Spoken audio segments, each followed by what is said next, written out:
Hey everyone, it's Sean from Empire Drone. Today we're going to talk about some of the benefits of using drones for agriculture and farming.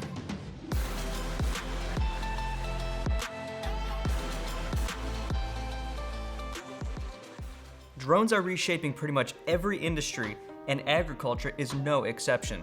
They're helping a lot of people in the agriculture industry, growers, ranchers, academics, to bring about better, faster, and healthier workflows and yields. Not to mention costs. Drones are also lowering the cost of traditionally capital-intensive operations. Let's take a look at the 5 ways drones are being used in agriculture.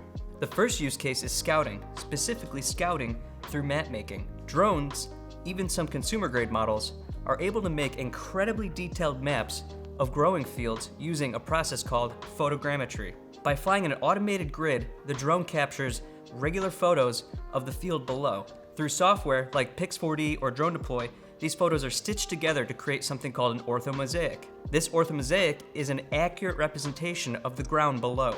Measurements like length, area, and volumes can be pulled from this orthomosaic data.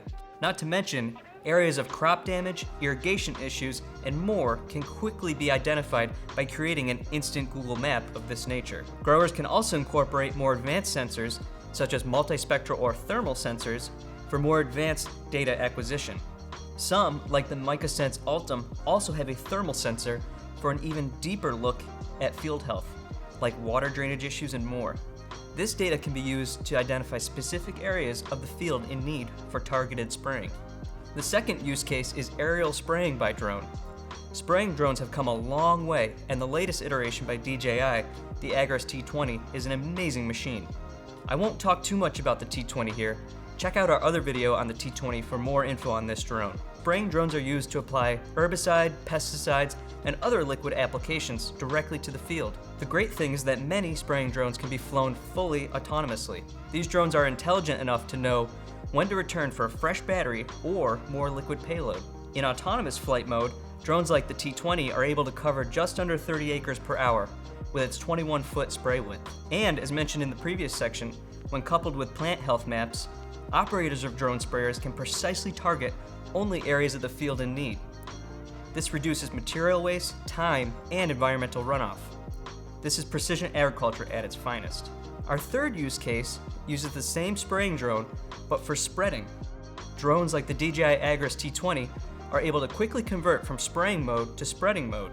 Spreading attachments are used to put down solids like granular fertilizers and seeds, unlike spraying, which is obviously used to put down liquid payload.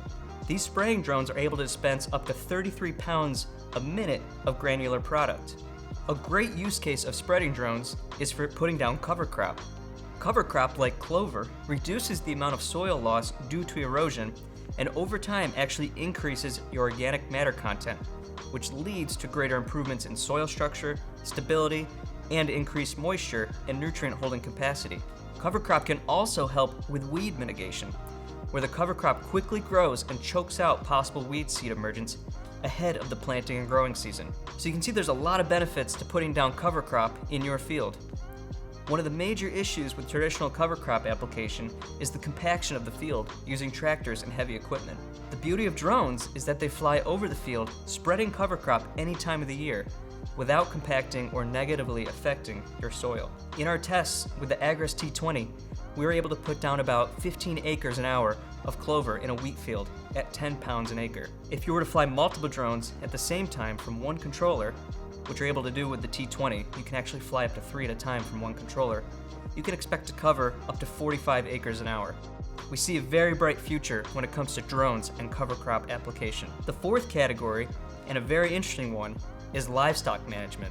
Farmers and ranchers are using drones to keep track of their herds and keep them safe. Drones are able to scout long distances looking for the herd or potential strays. And if the rancher is using a thermal camera drone, livestock can be located any time of day and more quickly through their thermal signature. The last use case is similar to the livestock use case. Scouting with a drone is very easy and can be performed with either an RGB or thermal camera. Again, drones are able to cover a wide area very quickly. After a storm or another event, a drone can be flown out to check the fields, structures, and any other subject much faster than by vehicle or foot. And in many cases, it's a lot safer to send a drone first before ground truthing yourself. So that was a look at some of the benefits of using drones for agriculture and farming. Feel free to reach out with any questions you may have about drones and agriculture. Thanks for watching. Be sure to visit our website and subscribe to social media in the links below. We'll see you next time.